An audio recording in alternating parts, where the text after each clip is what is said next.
8 обвинений предъявили паре из России, которая взобралась без страховки на шпиль небоскреба Empire State Building в центре Манхэттена. Руфер Иван Биркус на высоте более 400 метров сделал предложение своей девушке Ангелине Николау. Теперь россиянам в том числе вменяют кражу со взломом, преступное проникновение в чужое имущество и злонамеренное повреждение здания. Им грозит тюремный срок до 1 года, штраф до $1000 или сразу оба наказания. Пара провела на вершине 102-этажного здания около получаса. Как именно им удалось проникнуть на шпиль, неизвестно. В 2024 году Netflix снял о Биркусе и Николау документальный фильм «Скайуокеры. История любви». Главные новости на РБК, в студии Никита Гмыза. Июньские показатели инфляционных ожиданий пока не показали реакции на изменение топливных цен. Такие данные привела глава Центробанка Эльвира Набиуллина на брифинге в рамках финансового конгресса Банка России. Как поступать с ценами, мы не обсуждаем, это не мандат Центрального банка. Но в случае шоков предложения правительство может принимать все, это не первый шок предложений, то, что экономисты называют шоком предложений, разные меры, включающие и в том числе административные ограничения. Мы же говорили о том, что административные ограничения не могут иметь краткосрочный стабилизирующий эффект. Главное, чтобы они не были там долгосрочными и так далее. Поэтому здесь, мне кажется, правительство, мы смотрим, правительство принимает все меры для того, чтобы стабилизировать ситуацию. Что касается для нас, как для Центрального банка, важно учесть то, что происходит на этом рынке, в нашей политике, денежно-кредитной политике. Правильно сказали, что от этого существуют проинфляционные риски. Но здесь тоже очень важно не просто, вот, что проинфляционный риск реализовался, потому что это могут быть разовые шоки предложения, носить временный характер. Мы исходим из того, что они будут носить временный характер. Важно, чтобы не было вторичных эффектов, которые влияют на устойчивые показатели инфляции. Прежде всего, через инфляционные ожидания. Вот опросы июньские инфляционных ожиданий не показывали пока влияния этого фактора на них. Будем смотреть в июле, и к заседанию Совета директоров в июле будем, конечно, внимательно смотреть на эту ситуацию. В Новосибирской области ухудшилась ситуация с топливом. Об этом рассказал губернатор региона Андрей Травников. По его данным, это связано с двумя факторами. Во-первых, с сокращением отпуска топлива рядом оптовых поставщиков независимым сетям. Из-за этого на частных АЗС исчезли некоторые виды топлива, а некоторые просто закрылись. Во-вторых, на ситуацию влияет ажиотажный спрос. По оценкам участников рынка, отпуск бензина вырос в 1,5 раза от обычного уровня. Как отметил Травников, областные власти ведут переговоры с Минэнерго и Газпромнефтью о наращивании поставок всех видов топлива в регион. Губернатор подчеркнул приоритет в поставках горюче-смазочных материалов у предприятий жизнеобеспечения и оперативных служб. Ранее власти Новосибирской области рекомендовали сетям АЗС ограничить продажу топлива автомобилистам, аргументируя это риском образования общего дефицита. В регионах методы борьбы с возникшим кризисом разнятся. Так, например, в Забайкалье думают о введении электронной очереди и контроле за дисциплиной на автостоянках. Об этом рассказал губернатор Александр Осипов.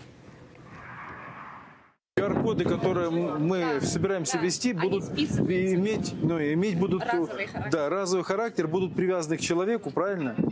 Да. И это позволит и регулярность обеспечить соответствующую, и, с другой стороны, всем равные права получить. Если у нас будет объективное количество инвалидов и не будут злоупотреблять этим, то у нас будут нормальные сроки отпуска им по приоритетной очереди.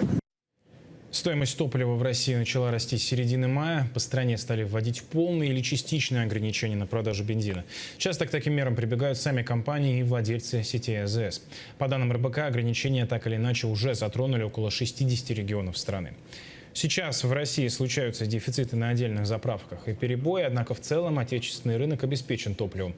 Так, вчера на пленарной сессии финансового конгресса ЦБ заявил вице-премьер Александр Новак. По его словам, власти оперативно решают проблемы вместе с нефтяными предприятиями. Вице-премьер рассчитывает, что влияние ситуации на рынке топлива на рост цен и инфляционные ожидания граждан окажется минимальным. Доля рыночной ипотеки в выдачах в мае достигла 45% и стала максимальной за 2 года. Такие данные на финансовом конгрессе привела директор департамента ЦБ Елизавета Данилова. По ее словам, это происходит на фоне снижения рыночных ставок. Тренд подтвердил и заместитель министра строительства Никита Стасишин.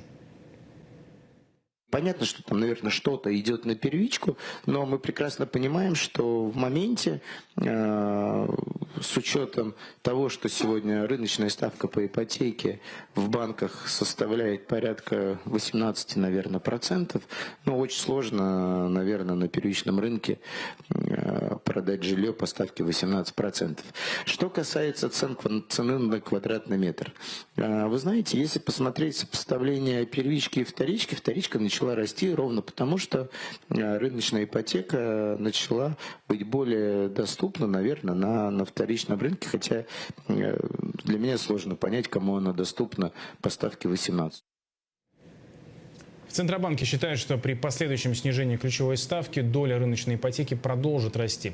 По данным ЦБ, долг граждан перед застройщиками по рассрочке стабилизировался. Сейчас он порядка 1,5 триллиона рублей.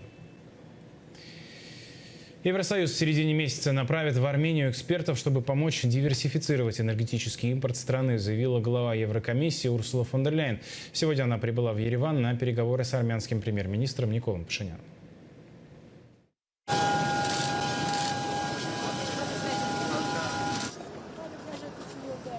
Это не первый случай, когда Евросоюз направит своих экспертов в другую страну. Фон дер Ляйен напомнила про аналогичный опыт с Украиной и Молдавией.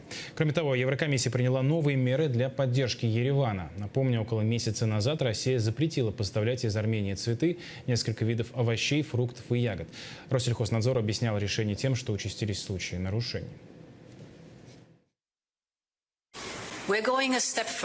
Мы предлагаем так называемые автономные торговые меры. Эти меры либерализуют почти 80% армянского экспорта в Европейский Союз. То есть 80% вашей торговли с нами теперь будут освобождены от тарифов. Благодаря этому мы сможем перенаправить продукцию, которая сейчас все еще в значительной степени зависит от российского рынка, на единый рынок Европейского Союза с его 450 миллионами потребителей. Таким образом, европейские рынки откроются почти для 99% свежих фруктов и овощей из Армении, которые ранее экспортировались в Россию.